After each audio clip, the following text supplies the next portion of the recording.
Mesdames, Messieurs, bonsoir et bienvenue à votre émission Le Pour et le Contre. Dernière émission de la saison, oui, déjà. Alors, toujours avec plaisir en studio avec nous, Jocelle Cauvier. Bonsoir, Jocelle. Bonsoir. Ça va bien? Oui. Alors, effectivement, nous en sommes à la dernière de la saison. Et encore une fois, un sujet qui fait tout de même réfléchir. Un gros sujet, en fait, ça soulève des questions éthiques importantes. On parle des tests de dépistage lors de la grossesse, donc tests prénataux. Ça soulève des questions parce que d'un côté, il y a les gens qui aimeraient le savoir, évidemment, pour faire un choix éclairé, évidemment, l'avortement, etc. De l'autre côté, tu as les familles qui élèvent des enfants, par exemple, trisomiques, qui ont un certain malaise face à ça parce qu'ils craignent, en fait, qu'on cherche à éliminer tous les fœtus qui ont des malformations, des handicaps, etc. Donc, dans les deux camps, là, c'est pas une question facile à régler, là. D'autant plus qu'on en apprend à l'intérieur de l'ensemble de l'émission que c'est pas toujours nécessairement sûr à 100 les tests qui sont faits pour essayer de prédire qu'est-ce qui va arriver avec l'enfant en question. Effectivement, il peut y avoir des faux positifs qui vont inquiéter les parents pour rien, finalement. Aussi, il peut y avoir des tests négatifs. Finalement, l'enfant vient au monde avec des problèmes. Donc, c'est pas évident comme question. Et ce qui m'a surprise, et j'étais contente, c'est de voir autant de témoignages. Ça a vraiment, vraiment beaucoup répondu. Et beaucoup de témoignages de familles qui élèvent des enfants avec des malformations, des handicaps, des enfants différents, autistes, etc. Et c'était tellement enrichissant de savoir un peu ce qu'ils vivent, leur quotidien, etc. Donc, vraiment très, très belle participation des gens. C'était très émouvant, sincèrement, de lire les témoignages. Des beaux témoignages oui. Auxquels on va avoir droit durant l'émission de cette semaine. Alors, comme à l'habitude, la mise en situation? Oui. Donc, je demandais aux gens, est-ce que ça vous fait peur un peu, ces tests-là? Est-ce que vous avez peur aux dérives? Est-ce qu'on s'en va vers un peu l'image du bébé parfait? Est-ce qu'on cherche à éliminer tous les différences, finalement? Ça fait peur à certaines personnes. Et aussi, c'est qu'on cherche de plus en plus à développer de plus en plus de tests, finalement. Donc, ça va s'arrêter où? Donc, je demandais aux gens s'ils préféraient savoir, ne pas savoir, s'ils garderaient un enfant en sachant, par exemple, que l'enfant naît, il y a de fortes chances qu'il soit trisomique. Donc, c'est un peu la mise en situation, ce que j'ai demandé aux gens. Puis pour expliquer un petit peu comment ça fonctionne au Québec, donc on fait des tests de dépistage qui consistent en des prises de sang et une échographie. Ce qu'on cherche à trouver, entre autres, c'est la trisomie 21, trisomie 13, trisomie 18. On entend moins parler de ces formes de trisomie-là. Le spina bifida, anencéphalie. Évidemment, ce test-là, c'est une base volontaire. C'est la femme qui décide, le couple en fait. Puis, donc, c'est important de savoir que ce n'est pas efficace à 100 Et ça, j'ai pris l'information sur le site du ministère de la Santé et des Services sociaux. On dit que la plupart des femmes enceintes qui ont un résultat de probabilité élevé ont un enfant qui n'a pas la trisomie 21. Donc, ça fait pas mal de gens qui peuvent interrompre la grossesse et finalement, l'enfant n'avait pas de problème. Et dans les commentaires, d'ailleurs, il y a une dame qui élève des enfants autistes et qui disait ça, si on considère que c'est une erreur de terminer une grossesse alors que l'enfant finalement aurait été correct, elle dit, moi, je considère que c'est aussi une erreur d'interrompre une grossesse avec un enfant qui a des problèmes. Parce qu'elle élève des enfants autistes. Évidemment, sa vision est différente. Elle le vit au quotidien. Puis elle trouvait que c'était une grosse perte de ne pas permettre à ces enfants-là de venir au monde. Donc, vous allez voir un petit peu dans les témoignages, c'était quand même partagé. Les tests, dans le fond, permettent d'avoir une vision un peu plus sélective de l'enfant qu'on veut avoir. Oui. Est-ce que c'est là un peu la crainte à l'intérieur du commentaire que tu soulignes, là? Bien, effectivement, c'est parce qu'on se demande, ce n'est qu'un début. Bon, là, par exemple, on parle au niveau de la trisomie, de certains retards mentaux, etc., certaines maladies graves. On parle de faire les mêmes tests pour les autistes. On parle de faire des tests pour l'orientation sexuelle. Ça peut dériver très vite. Oui, donc on peut chercher vraiment à avoir un bébé sur mesure. Donc, Et l'argument qu'il y a derrière ça, bien sûr, c'est de prétendre, dans le fond, que ce genre d'enfant-là devienne lourd non seulement pour les parents, mais pour la société en général. Effectivement, donc, pour certaines personnes... Prévenir d'avoir à vivre avec la problématique qui pourrait survenir chez l'enfant en question. Oui, vous allez voir dans les commentaires en faveur de ces tests-là, il y a des gens pour qui Ça n'a pas de sens de Ça vivre n'a comme pas ça. de sens de mettre au monde un enfant avec des difficultés. Qui n'est pas parfait. Qui n'est pas parfait, qui va souffrir, etc. Mais vous allez voir dans les autres arguments qu'il y a des gens qui offrent un témoignage. Mes enfants sont, oui, ils sont différents, mais ils sont heureux. Donc, c'est vraiment intéressant de voir les deux côtés de la médaille, là. On touche de l'éthique, on fait un peu de C'est philosophie une aujourd'hui. question là. très, très, très délicate. Exactement. Hein, ça va quasiment d'une personne à l'autre, tu peux avoir une opinion complètement différente. Là. Oui, effectivement. Je te laisse poursuivre avec la myosynthèse. La myosynthèse, qui consiste en un prélèvement du liquide amniotique dans l'utérus avec une seringue. On pratique habituellement la myosynthèse chez les femmes de plus de 35 ans qui ont une grossesse, avec antécédents familiaux, avec une prise de sang ou avec prise de sang anormale. Alors, les risques de fausses couches sont de 0,5 des cas, donc il y a quand même un petit risque. 0,5 ça me paraît quand même quelque chose qu'on peut soutenir en termes de risque.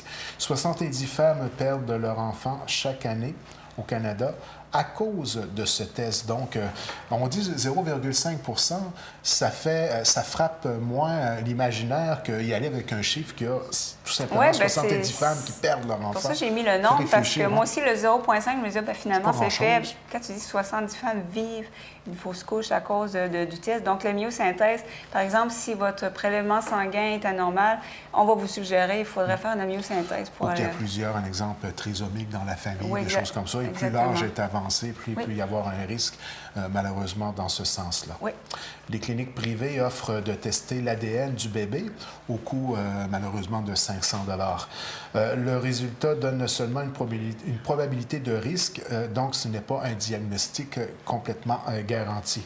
Et effectivement, le gouvernement a réfléchi à offrir ce test gratuitement dans les hôpitaux pour permettre naturellement à l'ensemble des mamans de pouvoir faire un choix éclairé, si je comprends bien. Oui, et c'est important vraiment de souligner, c'est pas un test diagnostique, par exemple, comme la myosynthèse, qui est quand même assez précis. Là. Oui, habituellement, ce qui nous est dit des professionnels de la santé, c'est que c'est un test auquel on peut se fier quand même à un pourcentage très élevé, parce que le terme 100 en santé, c'est pas nécessairement une statistique qu'on peut se permettre d'utiliser, parce qu'il peut toujours avoir une exception à la règle. Là. Effectivement. Donc, mais pour les prises de sang et le test génétique, c'est des probabilités. Là, on ne parle pas vraiment d'un diagnostic. C'est pour ça qu'il y a quand même beaucoup d'erreurs. Nombre de bébés atteints de trisomie 21, 1 sur 770. Donc, nécessairement, ce n'est pas nécessairement quelque chose qui arrive régulièrement. Là. Oui, quand même. Mais évidemment, ce chiffre-là augmente de beaucoup chez les femmes de plus de 35 ans. Tout à fait. Et on voit vraiment une forte progression. Donc, c'est pour ça qu'on va essayer de faire les tests plus la femme avance en âge. Justement, certains médecins songent à faire passer plus tard l'échographie pour connaître le sexe de l'enfant, quand certains se font avorter lorsque ce n'est pas le sexe désiré. C'est tout de même incroyable dans la société d'aujourd'hui qu'on puisse aller jusque-là. J'ai entendu parler que c'était quelque chose qu'on pouvait voir en Asie, un exemple, dû au fait qu'il y a un contrôle des naissances, si je ne me trompe pas, au niveau de l'information que j'ai personnellement, et puis qu'il y a une certaine prédominance à favoriser, au moins d'avoir un homme, un garçon plutôt dans la famille. C'est ce que j'ai... Oui, bien, je savais qu'il y avait des couples de d'autres cultures qui vivent au Québec qui pratiquaient l'avortement parce que... Donc, ça se pratiquait carrément au Québec. Mais là, ce que j'apprends, là, puis j'ai eu des témoignages dans ce sens-là de gens qui me disaient être scandalisés parce qu'ils ont appris que des couples québécois se faisaient avorter parce que c'est pas le sexe que ça leur tente. Tout le monde spécial, parce que quel beau cadeau du Seigneur lorsqu'on l'a simplement en santé. Je me rappelle que le sexe n'avait vraiment pas d'importance, dans mon cas, du moins. Donc, il y a des médecins qui aimeraient retarder le plus possible parce qu'ils voient justement un certain phénomène que de plus en plus de gens décident de se faire avorter parce que ça leur tente d'avoir une fille ou un garçon, tout simplement, pas pour des raisons religieuses ou culturelles, mais parce qu'ils ont envie d'avoir. Donc, moi, sincèrement, là, ça m'a choqué d'apprendre ça. Bien, voilà qui fait énormément réfléchir. Oui. Hein? Surtout que cela se pratique au Québec. J'étais vraiment pas au courant. Oui, c'est quelque chose. Donc, c'est les médecins, dans le fond, parce que, dans le fond, la décision appartient à la mère. Donc, le médecin n'a pas le choix, à ce moment-là, de suivre les volontés de la maman, si je comprends bien. Effectivement, mais le résultat au bout de la ligne. Quand le médecin voit et sent que l'enfant est en santé, je ne sais pas, honnêtement. Bon. Mais quand le médecin voit qu'après une échographie, on décide d'avoir un avortement, et que le bébé est en santé. Le doute s'installe. Donc, il paraît que c'est un phénomène, là, puis c'est dommage. On s'entend que ça ne doit pas être quelque chose de facile à vivre au point de vue éthique et moral pour les médecins qui vivent cette expérience-là. C'est assez naturellement pour que ça ressorte dans la mise en situation de l'émission de cette semaine. On parle de développer des tests prénataux pour l'autisme.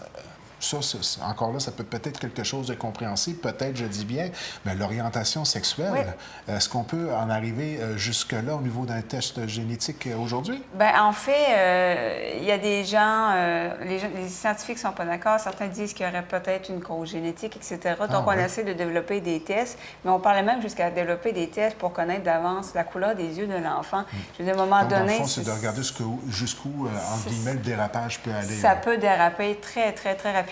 Ou peut-être on va réussir à, par exemple, diagnostiquer d'avance un trait de personnalité particulier qu'on n'a pas envie d'avoir. On ne veut pas avoir un enfant anxieux ou un enfant qui est atteint de TDAH et on va faire des tests. Ça dérape vite, là. On peut s'amuser à éliminer pas mal de monde. Moi, ça me fait peur, sincèrement. Là. Il n'y aurait carrément pas d'animateur à l'émission cette semaine. Oui, je ne serais pas là non plus, je peux vous dire. Mais je peux y aller d'un témoignage, justement, parce que je l'avais fait sur Facebook pour expliquer un petit peu aux gens. Quand je suis venue au monde, les médecins ont dit à mes parents que je serais trisomique, que j'aurais un retard mental important, que j'aurais la difficulté à l'école, à suivre, etc. Finalement, bon, on s'est trompé. J'avais pas de problème à l'école, puis tout allait bien. Mais on a quand même dit ça à mes parents, que je serais trisomique. Et, fait que comment, je sais que c'est impossible de se l'imaginer, mais tout de même, ça a dû avoir une conséquence. J'imagine l'anxiété que ça a dû créer pour l'ensemble de la grossesse, que ta mère a vécu durant l'ensemble de sa grossesse. Ça a dû quand même avoir un stress, puis une anticipation pas nécessairement positive de ce qui allait à venir, malgré qu'on souhaite toujours que naturellement, tout va aller pour le mieux. Là. Effectivement. Puis moi, ce qu'elle me disait, c'est qu'elle n'a jamais... Elle ne s'est pas arrêtée là-dessus. Puis m'a élevée comme un enfant qui n'avait pas de difficultés. Puis des fois, je me dis, ça fait peut-être aussi une différence parce que peut-être si j'avais été élevée avec l'idée que je suis très, très différente, j'aurais développé certaines anxiétés ou j'aurais douté beaucoup de moi sur certaines choses. Fait qu'elle m'a dit qu'elle n'a pas porté attention à ça. Tu vois, moi, j'ai quelqu'un de très, très proche de moi qui a eu une grossesse tout dernièrement et puis que son enfant, elle a su durant la grossesse que son enfant était trisomique.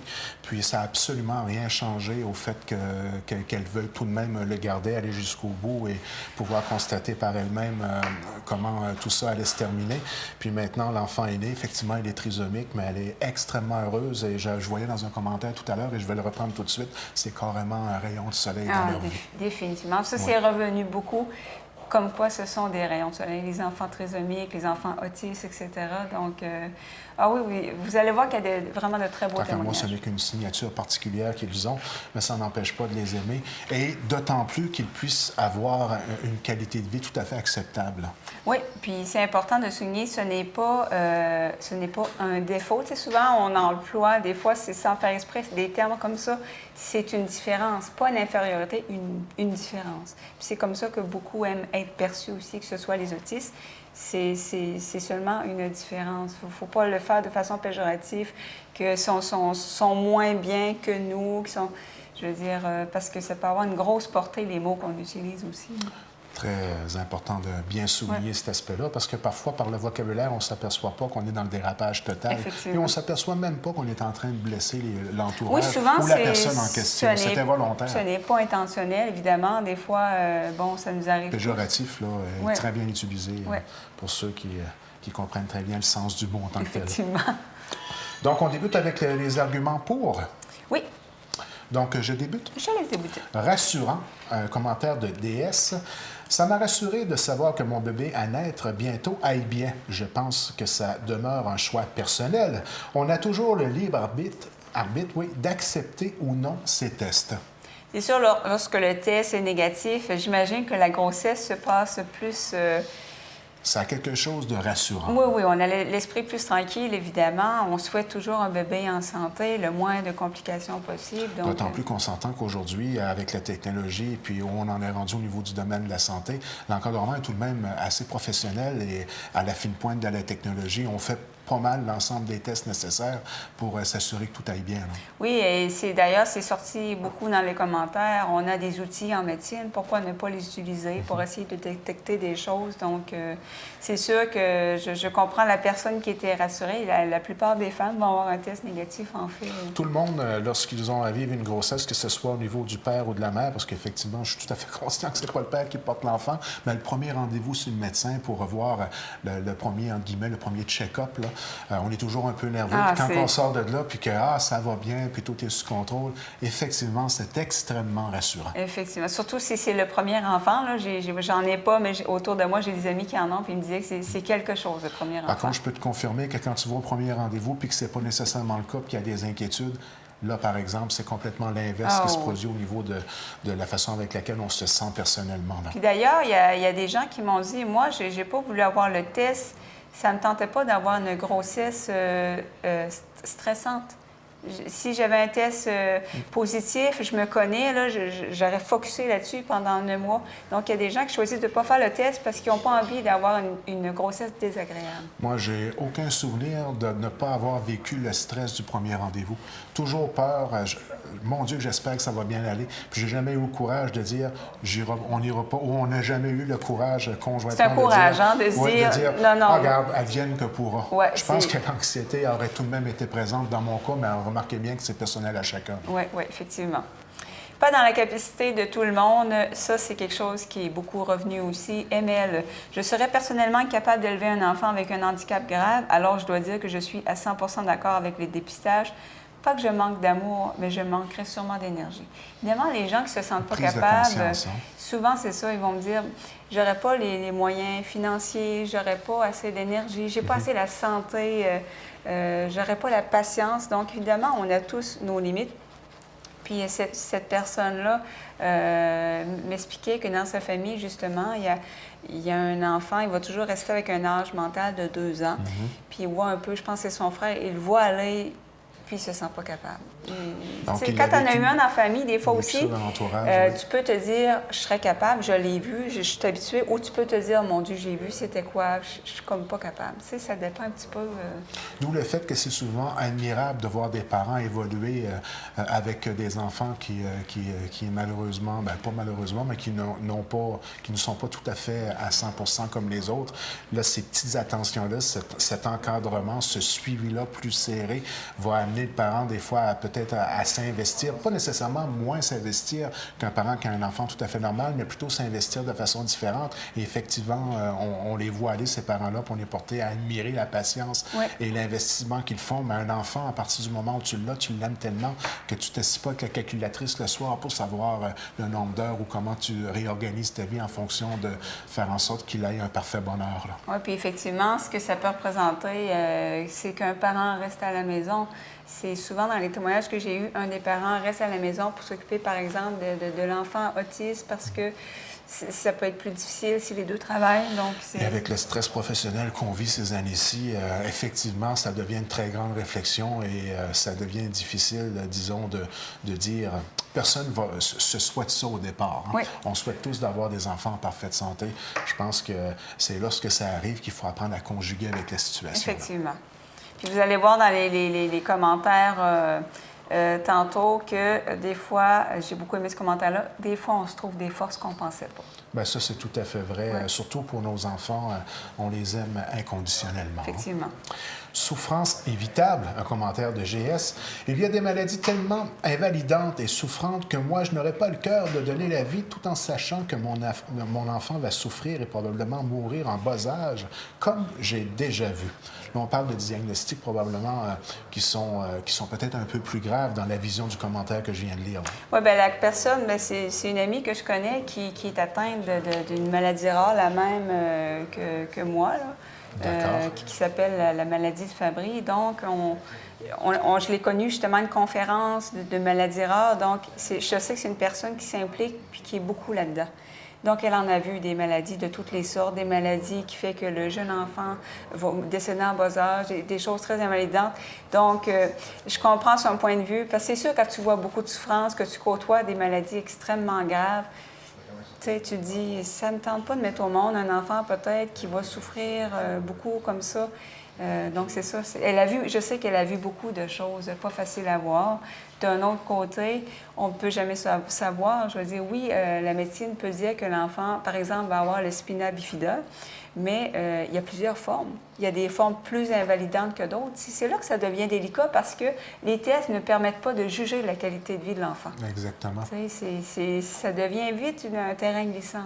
Mais c'est compréhensible quand on le vit de près, puis on a eu des expériences personnelles difficiles, d'avoir de la misère à envisager en pleine conscience d'aller de l'avant vers un choix qui impliquerait un tel investissement et de telles conséquences pour l'être aimé. Là. Effectivement. Permet de se préparer PS. Ces tests prénataux permettent aussi de préparer les traitements à la naissance, parfois même la chirurgie in utero. Je crois qu'elle est là la clé. Ce n'est pas que les tests de dépistage en tant que tels sont une mauvaise idée, c'est ce que les gens en font qui compte.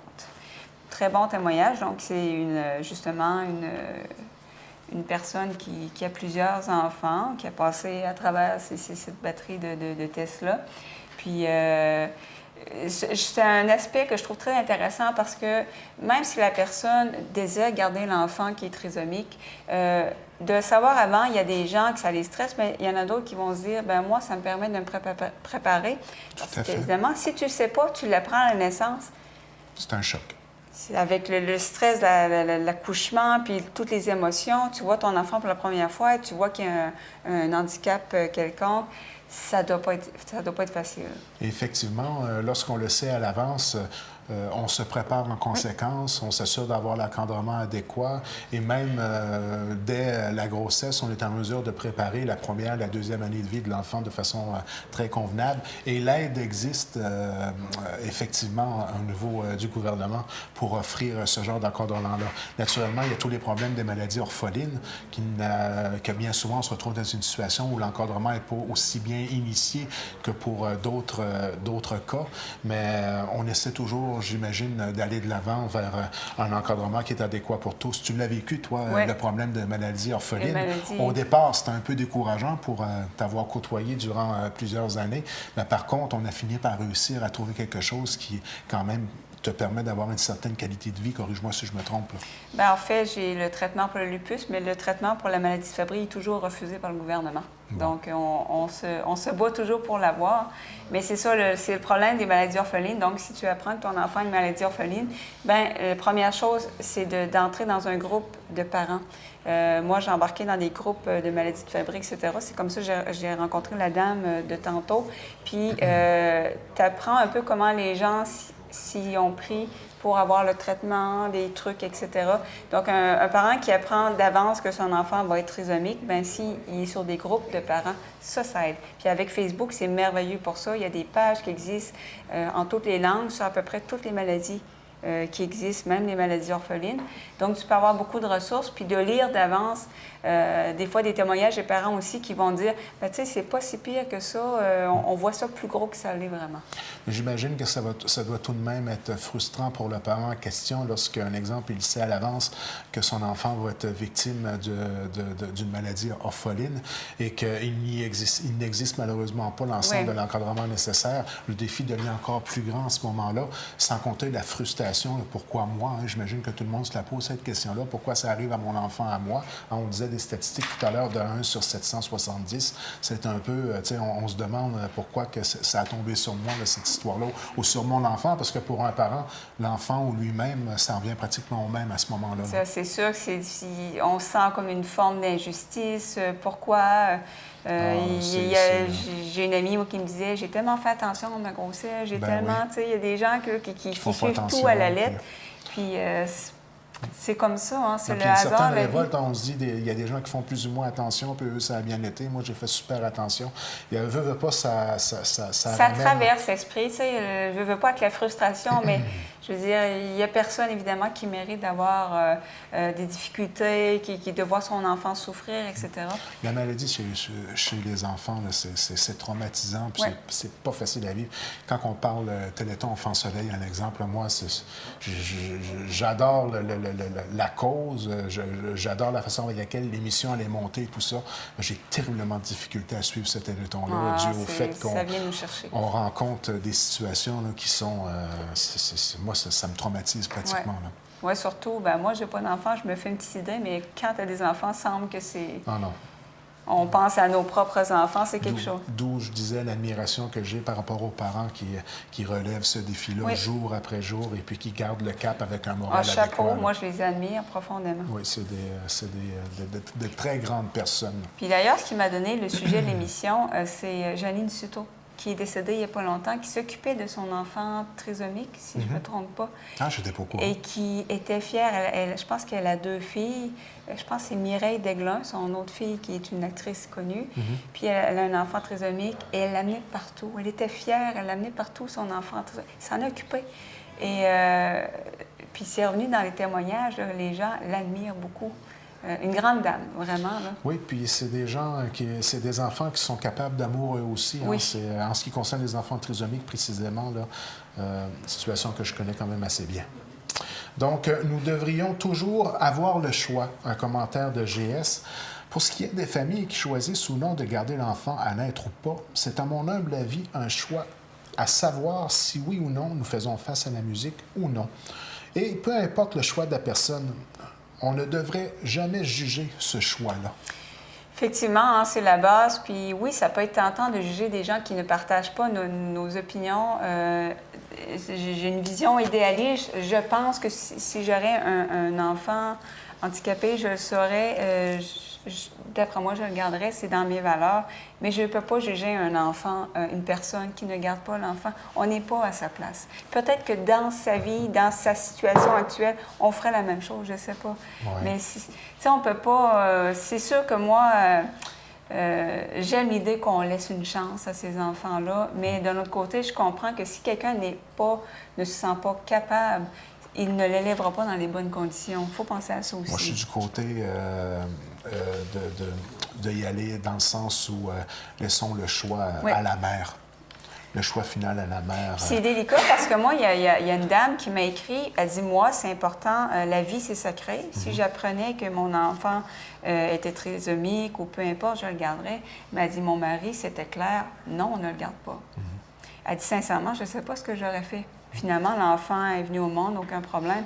Donc, des fois, dans le couple, ça peut créer tout un conflit quand les deux ne sont pas d'accord du tout là, avec... Puis ça vient carrément remettre en question les valeurs globales de mode de vie qu'on a choisi. Oui. Veut pas, quelques personnes que ce soit, j'imagine que ça ne doit pas être un choix difficile, et ça en aucun cas. Et on parle vraiment de cas particuliers. On n'est pas dans le domaine de choisir la couleur des yeux ou le sexe d'un enfant. Là. Non, entendons-nous, là, non, parce non, que dans ces dérapages-là, tant qu'à moi, on tombe dans un autre contexte de réflexion. Mais quand on parle là, de... Maladie plus invalidante ou des choses comme exactement, ça. qui demande un investissement, veut pas de la part des parents qui est grand.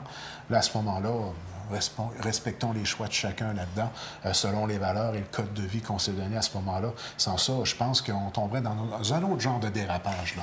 Bien, on ne pense pas de parler de ces choses-là. On pense de demander à l'autre, toi, veux-tu des enfants? Moi, j'en veux. Mais on ne pense pas de régler ces questions-là au début. Puis quand on est en couple depuis 10 ans, puis il y a un gros désaccord comme ça ne doit pas être facile. Non, c'est tout un défi en soi, sans compter le défi qu'on doit relever en accueillant cet enfant-là au départ. Si on doit gérer un autre conflit de valeurs en ce qui concerne la perception qu'on a de notre mode de vie suite à ce choix-là, à ce moment-là, là, ça devient quelque chose qui demande énormément de patience et de discussion et de communication sur le long terme. Effectivement. Maintenant, nous y allons avec les commentaires contre. Vous allez voir qu'il y en a plus. Les avis étaient quand même étaient assez partagés, je dirais. Au début, il y avait beaucoup de gens qui disaient « Non, moi, je ne pourrais pas le garder, tout ça. » Puis à un moment donné, il y a 2-3 mères qui ont embarqué, qui se sont mis à faire des témoignages. Puis je trouvais ça extrêmement touchant. Puis là, les gens se sont mis à embarquer plus dans les arguments en faveur de donner une chance à ces enfants-là. Donc, vous allez voir qu'il y a beaucoup d'arguments en faveur de garder les enfants. Et souvent, lorsqu'on reçoit ces témoignages-là, on constate très rapidement que le rayon de soleil que je parlais tout à l'heure, on en a des témoignages concrets de ces expériences-là, lorsqu'ils vont de l'avant. Parce que j'imagine que ça n'a pas dû être bien long, là, que les commentaires ont tranquillement pas vite été sur justement des gens parfaitement concernés par la situation, qui témoignent tout simplement de ce que cet enfant-là leur apporte de bénéfique dans la vie, de très positif. Et ça a été fait très, très respectueusement. Aussi, les gens se respectent beaucoup dans les témoignages. Puis il y a eu des témoignages... C'est le fun d'entendre ça. Oui, c'est parce que je vérifie toujours, hein, pour pas que les gens débordent des fois. Mais puis d'ailleurs, il y a une dame qui faisait la remarque, elle a dit, mon Dieu, elle dit, ça se respecte ici parce que... C'est modéré dans les commentaires, ça va bien. Oui, ça va bien. Puis on a eu des témoignages de France, on a eu des témoignages d'Ontario, de Nouvelle-Écosse. Ça commence vraiment à grandir, l'émission. Oui, c'est merveilleux. Puis il n'y a pas de mauvais arguments. Hein. On tombe vraiment dans le code de valeurs personnelles et dans l'éthique aussi, puis la façon avec laquelle on conçoit nos valeurs, notre mode de vie. Si c'est respectueux, moi, il n'y a pas de problème. Il y a 2 personnes qui m'ont écrit en privé. J'ai pas mis de citation parce que moi, sincèrement, ça m'a blessée. Je peux comprendre que la personne ne partage pas les mêmes opinions que moi, mais c'était des points de vue extrêmement tranchés. Drastique, OK, un petit peu dans le style d'éliminer tout ce qui est handicapé. Bon, d'accord. J'ai écrit à la personne, gars, c'est...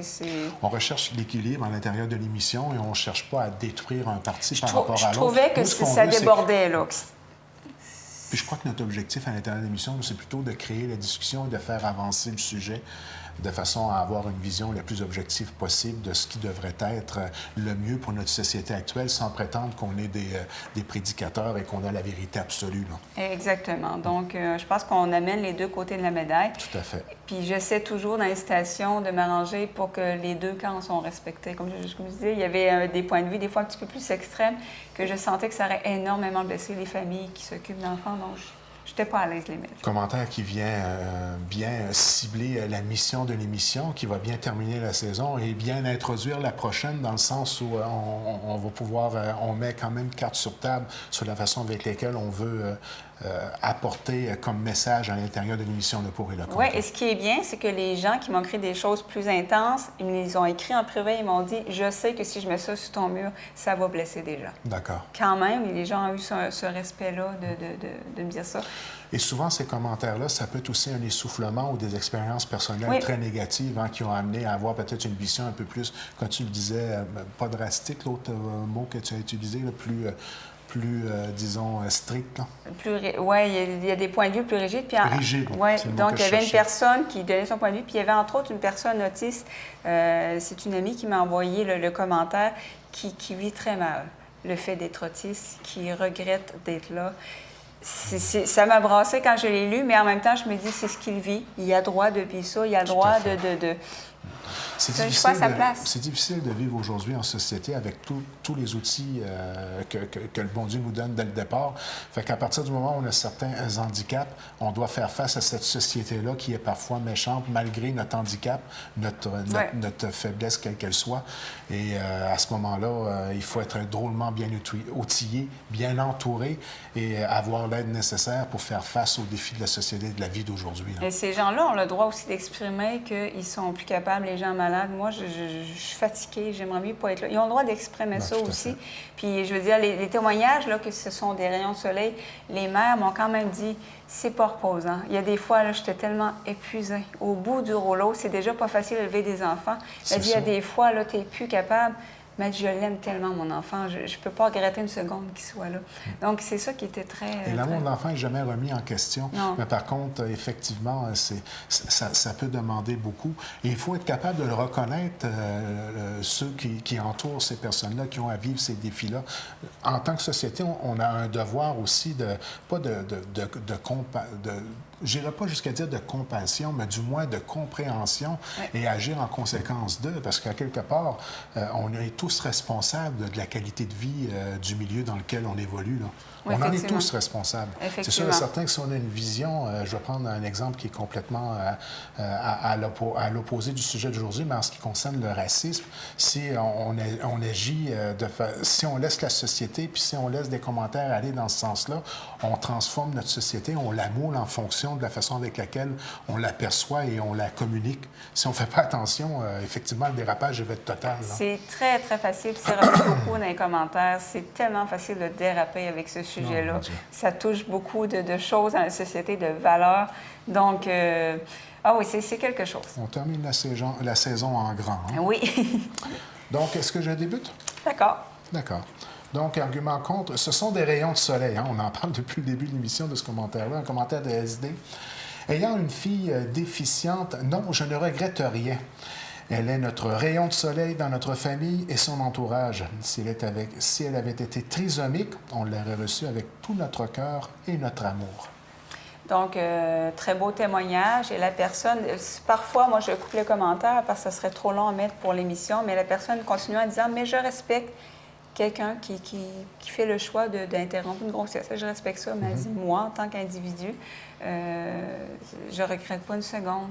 Ma fille est déficiente, puis elle nous apporte beaucoup.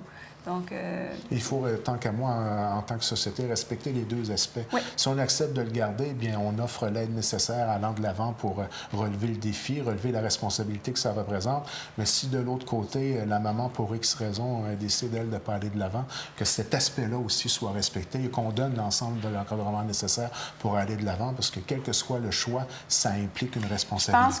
Je pense que j'ai eu beaucoup de commentaires aussi qu'il n'y a pas assez d'aide de la part de familles qui vivent ça. Et s'il y aurait plus d'aide, probablement qu'il y aurait plus de parents qui décideraient de garder les enfants. Déjà là, il y a tellement d'aspects qui rentrent en ligne de compte. Oui. C'est pas 1 + 1 fait 2 dans le sujet d'aujourd'hui. Effectivement. Je pense qu'on ne compte pas assez loin pour pouvoir calculer l'ensemble des aspects qui doivent être tenus, que l'on doit tenir compte à ce moment-là dans la décision.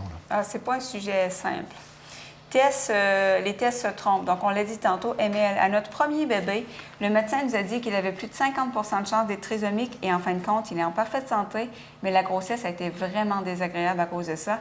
Donc, je pense que c'est pas toujours bon de tout savoir. Faisons confiance en la vie. Avoir la foi. Quand on est chrétien, j'imagine que c'est plus facile. Non, c'est ça, ça dépend un peu de la façon que tu perçois la vie. Ben oui. C'est sûr que dans les valeurs chrétiennes, c'est d'accueillir l'enfant tel qu'il est, etc. C'est une valeur, mais il peut y avoir quelqu'un de chrétien qui lui, moi, j'ai pas la force. Mais c'est sûr que de faire confiance en la vie, c'est dans beaucoup de domaines. Hein? Comme si tu t'embarques dans une relation amoureuse, tu ne sais jamais comment ça va aller. Tu ne sais pas à quelle heure, quel jour tu vas mourir. Il y a beaucoup de choses qu'on ne sait pas dans la vie, puis il faut vivre avec. C'est personnel à chacun, dans le fond, où on les met nos limites de base et comment on entre dans l'engrenage que cela consiste ensuite d'avoir fait ce choix-là. Effectivement. Parce que quand l'engrenage est débuté, difficile de s'en sortir. L'eugénisme, c'est bien dit, n'est pas loin. Un commentaire de MC. J'ai un enfant, on m'a déjà demandé si cela ne se voyait pas à l'échographie. Et ici, en France, je trouve que l'eugénisme est bien présent. Parfois, des gens voudraient que des tests existent pour l'autisme. Je trouve cela monstrueux pour ma part. Je pense qu'il est préférable humainement parlant de faire des efforts en tant que société afin d'accueillir au mieux chaque personne, même dans sa faiblesse. J'aurais peut-être besoin d'instructions un peu sur la signification d'eugénisme, s'il te plaît. Oui, d'abord, il manquait un mot. La personne qui disait « j'ai un enfant autiste ». Donc, c'est ça, il y a des gens qui lui demandent... c'est moi qui ai oublié le mot quand j'ai retranscrit la citation. Excuse-moi. Donc, la personne, elle est en France, j'ai un enfant autiste, puis on lui demande, ça ne se voyait pas à l'échographie, en sous-entendant, tu n'aurais pas pu le faire avorter. quelque chose dans ma phrase aussi, mais je me dis, j'ai eu un enfant, bon. Donc, moi, je trouve ça super insultant là, que quelqu'un sous-entend ça ne se voyait pas à l'échographie dans le sens tu n'aurais pas pu te faire avorter. Moi, je trouve ça scandalisant. Alors, je compatis vraiment avec celle qui a témoigné. Puis je l'ai entendu, ce commentaire-là, en passant. C'est une façon polie de dire, moi, en tout cas, avoir un commentaire comme ça, moi, je serais vraiment insultée et choquée. Et donc, l'eugénisme, c'est, par exemple, de dire que la suprématie de la race blanche, et on va essayer d'améliorer la génétique, par exemple, d'un groupe de personnes pour en faire un groupe parfait. Donc, on va sélectionner les individus les plus intelligents, les plus forts, etc. L'eugénisme, c'est un peu le fondement de l'idéologie nazie. Bon. Un peu, le Troisième Reich, là. Avec l'eugénisme, c'est là qu'on finit par se rendre, c'est-à-dire que la suprématie de la race blanche et les Blancs sont supérieurs aux autres, etc. Donc, l'eugénisme, c'est de vouloir faire une race parfaite sans handicapés, sans malades, sans personnes avec un quotient intellectuel inférieur, etc. Donc, on dérape très, très vite vers les idées nazies. Et ce que me disait la personne, c'est qu'en France, il y a quand même un courant comme ça. Et moi, je trouve ça personnellement épouvantable. qu'on n'a pas appris de Adolf Hitler. Tu sais, de où ça peut mener ces espèces de dérapages, là, d'avoir un contrôle absolu, même sur la façon avec laquelle on conçoit nos enfants, dans le fond. Effectivement. Plus de place à la nature, là, une planification complète jusqu'à la planification génétique du résultat. On va loin, là. On décide, là, puis ce courant-là, l'eugénisme, là, c'était très populaire, par exemple, aux États-Unis, dans le temps, justement, de la Deuxième Guerre mondiale. C'était une idée vraiment acceptée de pas mal de monde, sauf que Adolf Hitler l'a poussé à l'extrême avec les camps de concentration. Mais c'était une idée...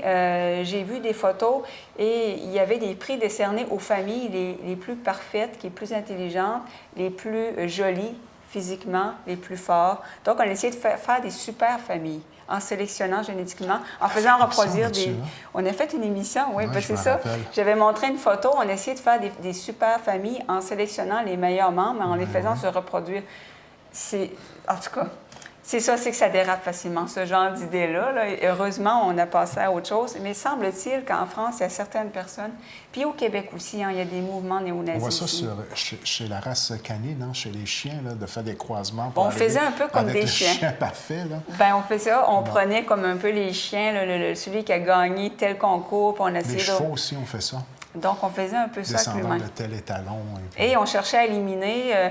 l'eugénisme en tant que tel ne cherche pas à éliminer tous les autres, mais si tu pousses l'idée jusqu'aux nazis, ben tu vas éliminer les autres. Donc, c'est vraiment intéressant. Donc, semble-t-il qu'en France, il y a certaines personnes qui aimeraient éliminer les gens qui ne sont pas parfaits. Donc, j'imagine... Ça fait peur. Non, ça fait extrêmement peur et ça fait beaucoup réfléchir. Hein? Oui. On a souvent des forces insoupçonnées MM. J'ai un enfant handicapé et avoir fait le test, je ne pense pas que je l'aurais gardé, car je pensais, comme plusieurs, que je n'aurais pas été capable. Mais on se trouve des forces que l'on ne soupçonnait même pas. Brian m'a fait changer ma façon de voir les choses et d'arrêter de se plaindre pour rien. C'est un enfant adorable. Très beau témoignage, parce que il y en a beaucoup qui ne se sentent pas capables, hein, puis... Finalement, ils se disent, ben tu vois, ça va bien. On sent dans le commentaire que ça a complètement changé sa vie à cette personne-là. Oui. Tu veux pas, ça amène un défi qui fait en sorte qu'on fait une remise en question et qu'on conçoit, qu'on voit la vie de façon différente suite à ce genre de défi-là qu'on a relevé dans la vie. Là. Oui, je pense que c'est un beau témoignage pour les gens qui se disent... Ah, mon Dieu, je pourrais jamais, je réussirai pas. Oui. Ben, tu sais, des fois, là, c'est comme des fois, on vit une épreuve, un deuil, on se dit, je ne passerai jamais à travers ça, mais bon, on trouve des forces quelque part, tu sais. Parce que par rapport au choix d'avoir des enfants, moi, je connais des personnes près de moi que même si c'était des enfants en parfaite santé, ils se sentent même pas capables de relever le défi. Oui, oui. Tu sais, puis c'est pas un jugement, là, je respecte ça totalement. Même à quelque part, je me dis, s'ils sont parfaitement conscients de leur incapacité à quelque part, ils sont peut-être intelligents d'aller de l'avant vers ce mode de pensée-là, là, et d'avoir fait le choix, naturellement, de ne pas avoir d'enfants. Là. C'est sûr, quand tu vois des enfants souffrir beaucoup dans des familles, l'enfant n'était pas désiré, on lui fait sentir. C'est sûr, ça déchire le cœur. Tu te dis, bon, mon Dieu, tant qu'à mettre au monde des enfants, puis ne pas s'en occuper, ça nous arrache le cœur. En même temps, tu sais, il y a des gens qui vont se dire, oui, mais chaque enfant mérite sa chance. C'est dur de partager. Oui, puis selon les valeurs qu'on partage tous les deux, je crois, pour nous, là, les enfants, c'est la richesse de notre société. C'est la richesse. Puis le fait qu'ils soient malades en santé, pour moi, ça ne change pas leur valeur. Malgré que ça nous touche énormément, puis qu'on est très peiné de voir des enfants, malheureusement, étant malades ou ayant des défis particuliers à relever, mais encore là, de là à choisir d'avoir un droit de vie ou de mort selon leur état, ça pousse à l'extrême oui. La conséquence, du moins, du choix qu'on fait. Hein? Oui, vous allez voir ça dans les commentaires. Il y a justement une mère qui a fait un très bon commentaire dans les mêmes idées. Le métissage est important, un commentaire de SG. Je crois que notre vie et notre survie existent principalement grâce à la mixité, au métissage, au mélange de nos défauts et de nos qualités, de nos forces et de nos faiblesses, de nos connaissances, de notre ignorance, bref, en l'échange, oui, de nos gènes. Très bon commentaire qui va un peu justement contredire les idées d'eugénisme, de race pure et parfaite. C'est pas viable d'essayer de faire une race pure et est parfaite. Et tu vois, juste avec justement les chiens de race ont souvent des maladies très typiques parce que les gènes ne sont pas assez brassés. Problème d'oreille, Ouais. problème... Oui, c'est tout à Des fait très vrai. bons animaux, très beaux animaux, mais grand-mère, ça amène des... Puis là, on parle bien de chiens, là, qu'on fasse bien la différence entre parler être humain et Ouais, parler de ouais. chien, mais ma grand-mère me disait ça, moi, il n'y a rien comme un bon vieux chien bâtard. Oui, je sais, j'entends souvent ça. Hein? En tout cas, je ne suis pas spécialiste en chiens, mais c'est souvent... je pense que c'est des chiens qui ont moins de problèmes de santé. En tout cas, Mais malheureusement, j'ai entendu ce discours-là chez les êtres humains. Ça, c'est un oui. autre dossier. Oui, non, Puis, c'est ça. c'est du vécu, là. Effectivement. Autre commentaire? On ne sait jamais ce que la vie réserve. CM. Si un enfant est jugé déficient avant naissance et la décision d'avorter est basée sur sa différence, qu'est-ce qui arrive alors aux enfants comme les miens qui développent leur différence à 1 an ou plus tard, aux enfants qui ont un cancer à 3 ans? Très bon commentaire parce qu'effectivement, si tu dis, bon, moi, je ne veux pas mettre un enfant au monde qui est malade, etc., mais il arrive quoi avec l'enfant qui développe son autisme à 1 an, à 2 ans, qui développe, on réalise qu'il y a un retard mental à 4 ans, 5 ans? C'est délicat. Je veux dire, tu sais, comme elle dit, ceux qui basent leur jugement là-dessus, tu sais jamais ce que la Ce qu'on vie... est capable de pouvoir voir avant la naissance, mais qu'est-ce qu'on fait sur les problèmes qui peuvent apparaître après la naissance ou dans la jeune enfance? Hein? Il y a une notion aussi de contrôle. Il y a des gens qui aiment tout contrôler, mais on peut pas... Bon, on est dans une vie où le contrôle est valorisé et que quelqu'un qui contrôle le maximum de choses autour de lui, à quelque part, est peut-être même admiré aujourd'hui. Est-ce que je me trompe en disant ça? Effectivement, je veux dire, c'est une société où on valorise, comme tu dis, beaucoup le contrôle. Ça amène des gens aussi à développer vraiment, en bon français, des contrôle freaks qui essayent de tout contrôler autour d'eux. Puis quand ça marche pas comme ils veulent, ben là, c'est la fin du monde. Mais tu n'as jamais... dans la vie, il y a tellement d'incertitudes. Autant dans la famille, quand tu mets un enfant au monde, en amour, on ne sait rien. Puis si tu n'acceptes pas ça, ben ta vie est misérable, c'est plate à dire, hein, parce qu'il va toujours avoir des imprévus, des choses plates qui vont arriver, malheureusement. Là. Et si on n'a pas cette ouverture d'esprit-là, à partir du moment où on décide d'avoir des enfants, tant qu'à moi, on se met une barrière qui ne sera pas nécessairement facile à dépasser, à surmonter, au moindre problème qu'on va avoir à vivre avec notre enfant ou nos enfants dans le futur. Parce qu'un enfant, c'est pour la vie. Oui. Et puis, tant qu'à moi, des problématiques, on va en retrouver sur l'ensemble de son chemin.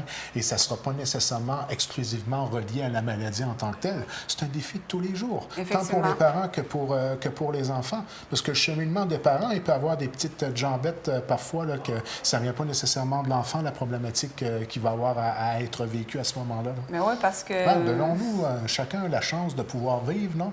Effectivement. Donc, je pense que c'est d'essayer de faire confiance en la vie et en nos forces. Ça, Ce sont des êtres à part entière. Oui. Un commentaire de JD. Ça me fait peur de voir combien on souhaite le bébé parfait. Chaque être humain est différent et enrichit les autres de son passage.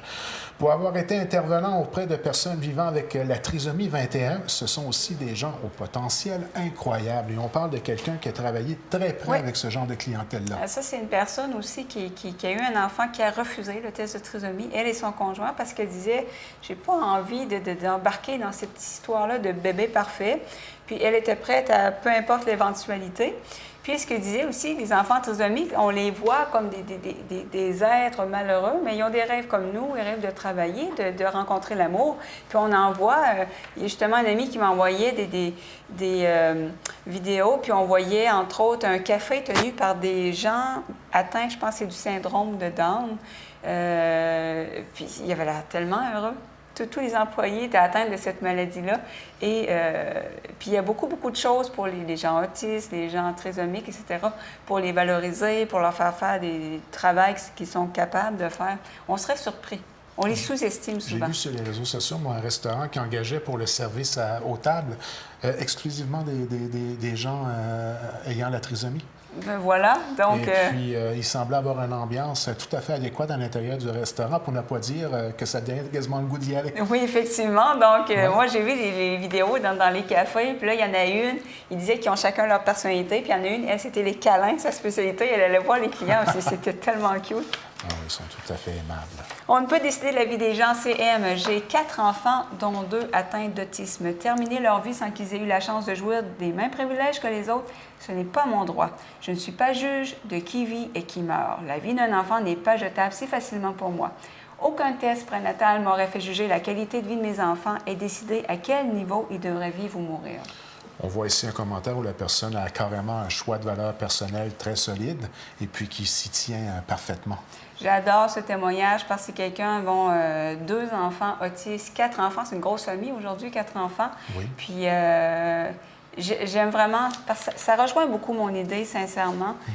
On ne peut vraiment pas juger de la qualité de vie d'un enfant, même si le test vous dit à 100 il est autiste, trisomique, peu importe. Oui, mais ce sera quoi sa qualité de vie?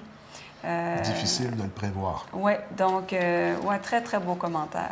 Et souvent, ça va dépendre du milieu qui entoure cet enfant-là en question. Hein? Oui, effectivement. Perte pour l'humanité, un commentaire de MD. Si la maman de Beethoven avait fait un test prénatal avec tout ce qu'il apportait en maladie, elle l'aurait probablement avorté et l'humanité aurait été privée d'un grand génie. J'ai ri de ce commentaire. J'aime beaucoup Beethoven, puis ça m'a fait rire parce que oui, c'est vrai. Beethoven, moi, j'entends souvent les deux. OK. Puis effectivement, Beethoven qui avait son lot de problèmes de santé, de maladies, etc. Puis effectivement, ça aurait privé l'humanité d'un génie. Mais pas besoin d'être un génie de la musique. Moi, je pense que chaque être humain qui est amené à vivre. À sa propre signature. À sa signature. Il n'est pas obligé de faire des choses grandioses, mais il a son importance. Il contribue à l'humanité. Donc, je pense toujours que c'est une perte. L'autre jour, j'ai été voir le vétérinaire, puis mes 2 chats, je les ai adoptés adultes. Puis je lui rappelais que le chat qui avait entre les mains, j'ai dit oui, j'ai dit vous l'aviez, une madame l'a donné, puis je l'ai ramassé. Il dit il dit une chance que tu l'as ramassé, ça aurait été une perte pour l'humanité. Ça m'a vraiment fait rire. S'il dit ça d'un chat, moi je me dis pour un humain, à plus forte raison. Tous les êtres humains sont égaux amène quelque chose. Ouais. Amène quelque chose, je veux dire. Il faut arrêter de juger selon des espèces de critères de... si on tombe là-dedans, c'est le dérapage total. Le problème, c'est qu'on juge beaucoup en fonction de la productivité. Puis j'ai fait un statut Facebook là-dessus pour une montée de lait pour dire, bien là, on met de côté les gens à la retraite, les gens âgés, les gens malades, les gens qui ont un handicap, par exemple, qui ne peuvent pas travailler. C'est pas mal de monde qu'on met de côté à juste juger de la valeur d'une personne parce qu'elle peut produire, faire un travail, etc. Pour moi, c'est un non-sens. C'est comme les critères d'évaluation pour l'immigration, un exemple. Sur quoi on base notre jugement? Est-ce qu'on prend les moins productifs, les plus productifs, ceux qui ont plus d'argent, ceux qui ont moins d'argent, ou on y va simplement à partir de la langue? Ça devient difficile. Quand on met des critères comme ça, c'est totalement subjectif. Ben oui. Donc, moi, je pense que c'est une société inclusive. Puis de juger, par exemple, qu'un enfant trisomique qui ne peut pas travailler n'apporte rien à la société, c'est faux. Moi, je trouve ça totalement... Bien, c'est ramener la société à l'unique conviction, c'est la productivité qui prime en tout point. Ça voudrait dire qu'à la retraite, on ne vaut plus rien. Ça n'a Exact. aucun sens. Exact. Ça n'a absolument aucun sens. Donc, c'est venu dans les commentaires en termes de que ce n'était pas productif de mettre au monde des gens, par exemple, qui ne pourront pas travailler. Mais moi, je pense que... les coûts de société qui vont amener cet enfant-là par la suite. J'ai entendu cet argumentaire-là. Effectivement. Hey, ton enfant, il va coûter cher à la société, puis en plus, c'est avec mes taxes qu'il va falloir payer ça. Justement, prochain commentaire, il faut cesser de tout calculer en fonction des coûts. PW, il serait indigne de rendre coupable des parents de coûter de l'argent aux contribuables. Chaque être humain a droit à des soins. Effectivement, ça, je l'ai entendu comme commentaire, puis c'est extrêmement blessant pour les gens, par exemple, qui sont malades. Puis il y en a une qui a commenté là-dessus, bien justement, celle qui a la même maladie rare que moi. Elle disait « J'ai pas choisi cette maladie-là. Oui, le traitement coûte extrêmement cher, c'est les contribuables qui payent ça, mais j'ai pas choisi ça.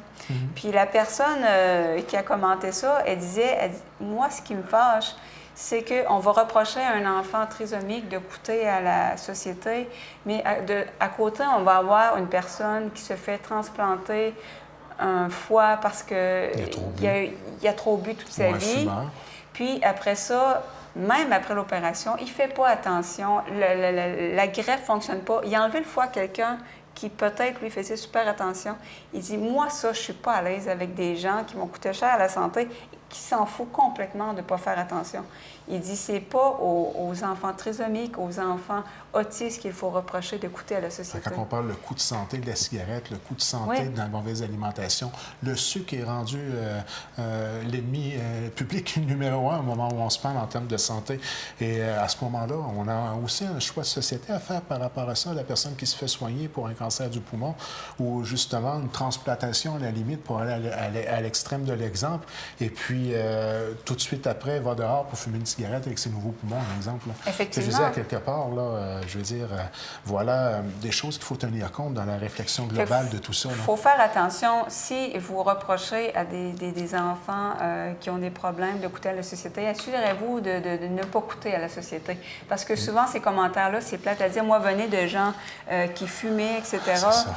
C'est délicat, là. Lorsqu'on s'y met à se réfléchir, là, tout s'écroule autour de nous et ça devient peut-être même gênant à ce moment-là d'entamer la discussion avec quelqu'un d'autre. Parce que si j'embarque dans cet argument-là, il y a pas mal de monde qui coûte cher à la société. On peut pas... Je pense que tout le monde mérite... Toutes les personnes obèses, tout le monde mérite d'avoir des soins. On a un système de santé puis une société humaine qui fait qu'on a tous droit à des soins, qu'on soit fumeur, qu'on soit trisomique, peu importe. Puis je pense que ça doit être comme ça pour protéger tout le monde. Mais ça ne veut pas dire que c'est une raison de ne pas faire attention. Là. Sans vouloir généraliser l'opinion que je vais amener, mais c'est tellement plus simple de dire que tout le monde a droit à la vie, et ça, quels que soient les choix qu'on fait personnels par rapport à notre mode de vie. Exactement.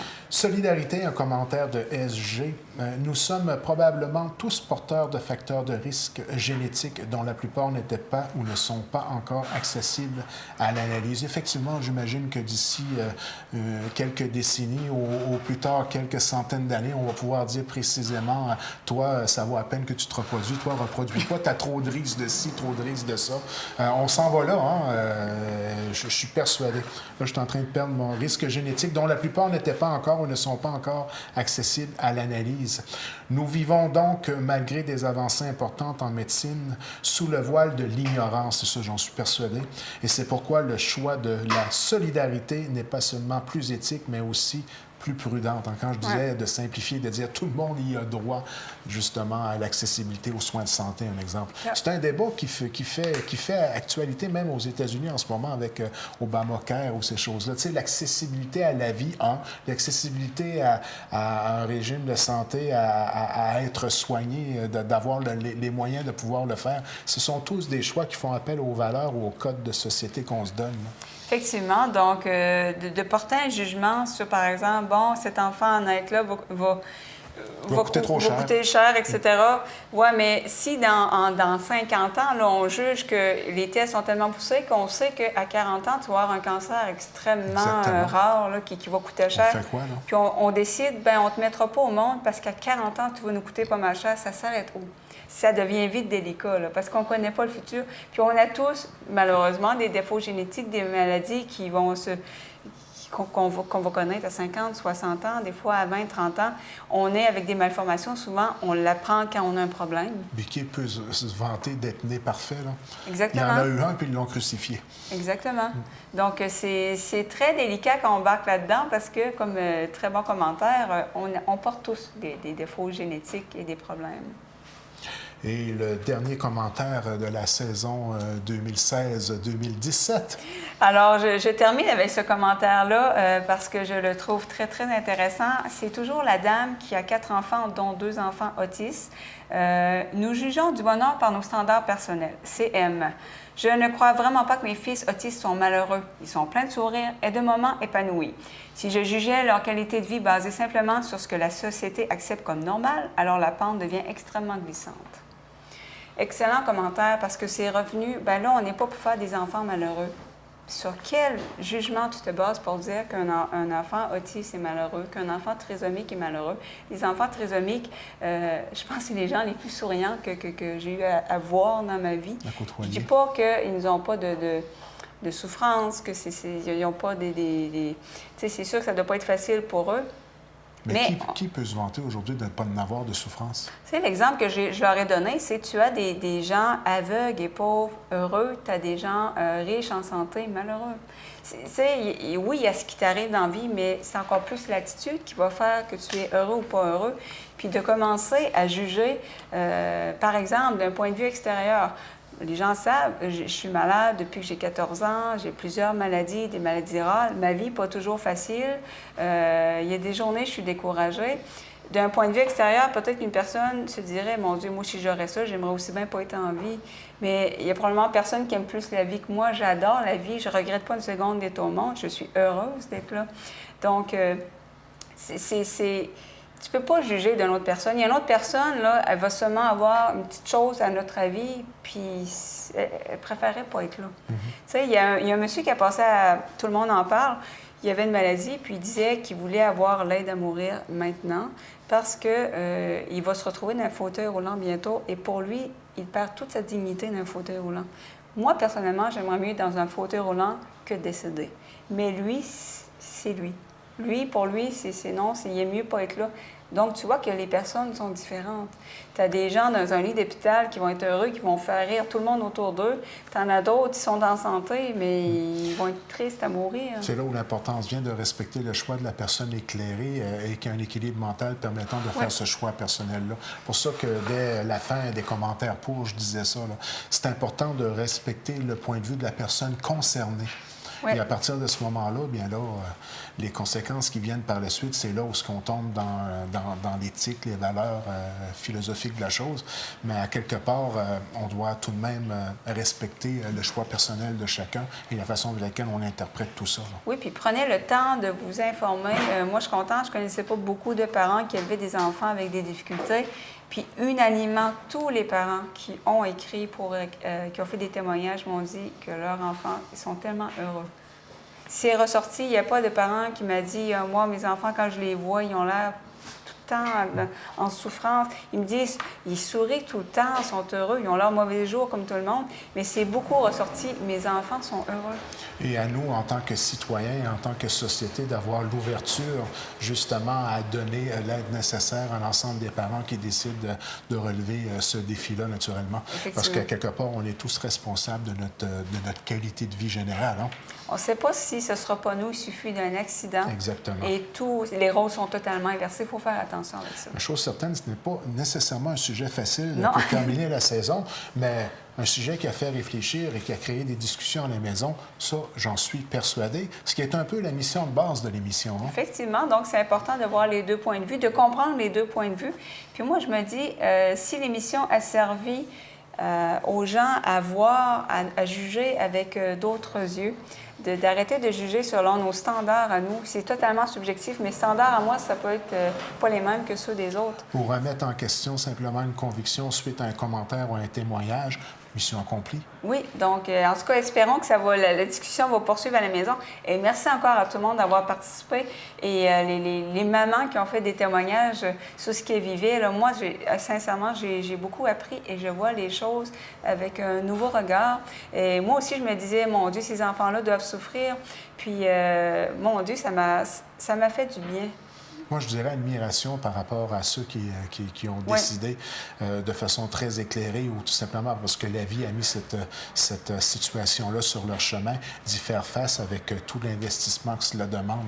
Admiration et grand respect. Oui, je pense que c'est vraiment là... C'est des beaux exemples dans notre société, jusqu'où... ténacité, courage. La persévérance, jusqu'où ça peut aller. L'amour aussi. L'amour, je veux dire, c'est la motivation, c'est l'amour. Puis, bien, comme je disais, je comprends ceux qui ne sentent pas la force. Il faut respecter nos limites. Puis, il ne faut pas juger ça non plus. On est tous différents. Hein?